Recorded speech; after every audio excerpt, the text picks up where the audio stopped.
Bonsoir à toutes et à tous et bienvenue à cette nouvelle édition de Direct. Le chef de l'État, le président Abdel Fattah el-Sisi, s'est rendu mardi dernier à Bruxelles, la capitale belge, pour participer au sommet Afrique-Europe. Le sommet qui a eu pour thème cette année Afrique-Europe, deux continents avec une vision commune jusqu'en 2030. S'est déroulé justement, comme je viens de vous le dire, dans la capitale belge, Bruxelles, et c'était les jeudis et vendredis derniers, les 17 et 18 février courant. En fait, en marge de ce sommet, le chef de l'État, le président Sisi, s'est entretenu avec le roi belge Philippe Léopold, ainsi que le Premier ministre Alexander De Croo et la ministre des Affaires étrangères Sophie Wilmeks. Donc c'était aussi l'occasion de parler des relations bilatérales, de ces relations très étroites qui lient l'Égypte et la Belgique. Nous allons parler de ceci dans la partie débat, mais on commence comme d'habitude avec l'actualité. À la une de l'actualité, c'est le président Abdel Fattah el-Sisi qui s'est entretenu aujourd'hui avec le président du Parlement koweïtien, M. Marzouk El-Ghanem, en présence du président du Conseil des députés, Hanafi El-Gebeli. Selon le porte-parole officiel de la présidence, le président a favorablement accueilli le président du Parlement koweïtien et a envoyé ses salutations au prince héritier du Koweït, l'émir Nawaf Al-Ahmad Al-Jaber Al-Sabah. Apprécions les relations étroites et approfondies reliant les deux pays frères sur tous les niveaux. Le porte-parole de la présidence a ajouté que le président el-Sisi a affirmé l'attachement de l'Égypte à approfondir ses relations parlementaires avec le Koweït. Le porte-parole de la présidence a poursuivi que M. Marzouk El-Ghanem a pour sa part affirmé que son pays est fier de ses relations distinguées avec l'Égypte, exprimant le souci du Koweït à intensifier les consultations et la coordination entre les deux pays dans les dossiers régionaux et internationaux d'intérêt commun, et ce à la lumière du rôle primordial joué par l'Égypte dans la région.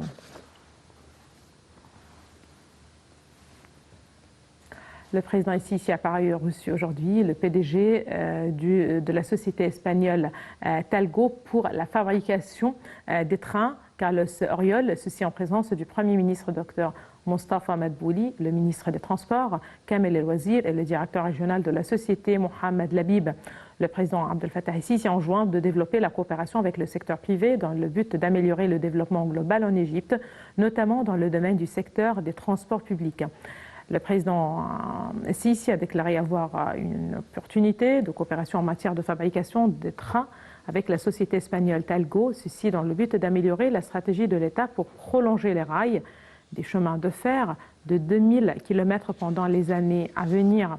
De son côté, le PDG de la société Talgo a déclaré que la société tient à élargir ses projets en Égypte, surtout dans le cadre d'investissements que le secteur des transports publics fournit en Égypte, dans le but de renforcer ses investissements dans les deux régions arabes et africaines. Le Premier ministre Mostafa Madbouli a reçu aujourd'hui son homologue jordanien Besr El-Qassaouna, accompagné d'une importante délégation en visite actuellement au Caire. Les deux responsables ont examiné les relations bilatérales et les dossiers régionaux d'intérêt commun.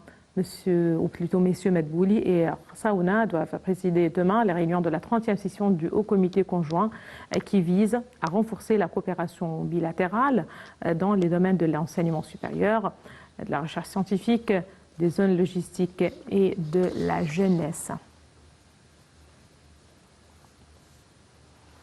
Conformément aux directives du président Abdel Fattah el-Sisi, l'Égypte a envoyé 4 avions militaires au Soudan portant des tonnes d'aide médicale offerte par le ministère de la Santé.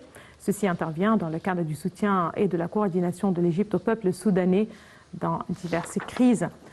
Parallèlement, le ministère de la Santé a offert 500 000 doses du vaccin Sinovac anti-Covid à l'autorité palestinienne. Ceci intervient au cours d'une conférence de presse conjointe entre le ministre de l'Enseignement supérieur et ministre par intérim de la Santé, Dr Khaled Abdel Ghaffar, et les ambassadeurs palestiniens et chinois en Égypte.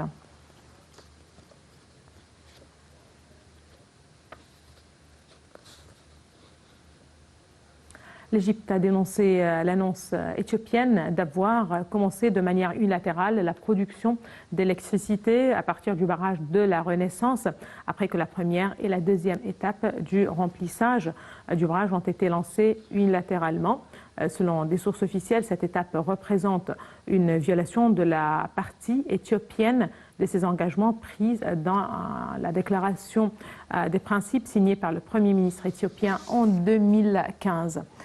Et justement, pour clore cette tournée, l'envoyé spécial présidentiel américain pour le climat, John Kelly, arrive aujourd'hui en Égypte pour rencontrer des représentants du gouvernement. Dans un communiqué, le département d'État américain a déclaré que M. Kelly doit participer avec le ministre des Affaires étrangères, Sameh Shoukry, à la réunion inaugurale du groupe de travail égypto-américain sur le climat. Il s'agit d'un effort conjoint pour faire avancer les objectifs climatiques bilatéraux et multilatéraux avant la conférence mondiale sur le climat COP27 prévue novembre prochain à Sharm el-Sheikh en Égypte. Le département d'État a ajouté que M. Kelly prononcera un discours à l'université américaine du Caire sur l'avenir de l'action climatique internationale. Et donc, c'est la fin de cette tournée, justement parmi l'actualité. À présent, on enchaîne avec le sujet de ce soir. Comme je viens de vous le dire, en fait, nous allons parler de ce sommet Afrique-Europe qui s'est tenu récemment à Bruxelles, en Belgique. Et je vous rappelle que le président Abdel Fattah el-Sisi s'est rendu mardi dernier, le 15 février, dans la capitale belge, Bruxelles, pour participer à la sixième session du sommet entre l'Union africaine et l'Union européenne, qui s'est tenue les 17 et 18 février au siège de l'Union européenne. Tout de suite, les détails avec notre collègue Dalia Kara. Le président Abdel Fattah el-Sisi est arrivé mardi 15 février à Bruxelles pour un sommet entre l'Union européenne et l'Afrique qui s'est tenu les 17 et 18 février au siège de l'Union européenne. Le président el-Sisi, entouré par un long cortège d'une vingtaine de voitures, a été accueilli à l'hôtel par plusieurs sympathisants qui l'a salué. Une rencontre a eu lieu mercredi avec le roi Philippe Léopold de Belgique au Palais Royal. Le président s'est entretenu également avec le Premier ministre Alexander De Croo et la ministre des Affaires étrangères Sophie Wilmeks.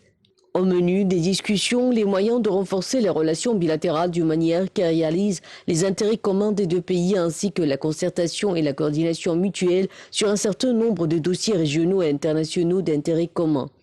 Le président el-Sisi a tenu également une réunion avec un groupe d'hommes d'affaires belges pour discuter des moyens de faire progresser la coopération économique, commerciale et d'investissement. En marge du sommet, le président a rencontré les dirigeants de l'Union européenne ainsi qu'un certain nombre de chefs d'État et de gouvernement pour discuter de l'avancement des cadres de coopération bilatéraux et se concerter sur diverses questions régionales et internationales. Le sommet Afrique-Europe s'est tenu, lui, jeudi et vendredi.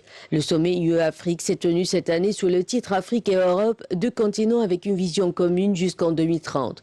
Tenant compte du fait que la partie européenne est l'un des partenaires internationaux les plus éminents avec lesquels l'Union africaine souhaite renforcer les liens, notamment en ce qui concerne le développement, le maintien de la paix et de la sécurité. Le président el-Sisi a mis l'accent lors du sommet sur divers sujets qui préoccupent les pays africains, notamment le renforcement des efforts internationaux pour faciliter leur intégration dans l'économie mondiale. En outre, il s'agit de souligner la nécessité de fournir un soutien efficace à ces pays pour atteindre les objectifs de développement durable à l'horizon 2030, de transférer la technologie vers des pays en développement, de stimuler le mouvement des investissements étrangers vers eux et de permettre aux pays en développement d'accroître leur dépendance aux sources d'énergie renouvelables. Et ce, tout en examinant les préparatifs de l'Égypte pour accueillir le prochain sommet des Nations Unies sur le climat en novembre 2022 et les efforts égyptiens pour pousser vers une vision commune afin de soutenir et de financer le continent africain pendant la pandémie de Covid-19 tout en facilitant la répartition équitable des différentes technologies liées à la pandémie, notamment en ce qui concerne la production de vaccins.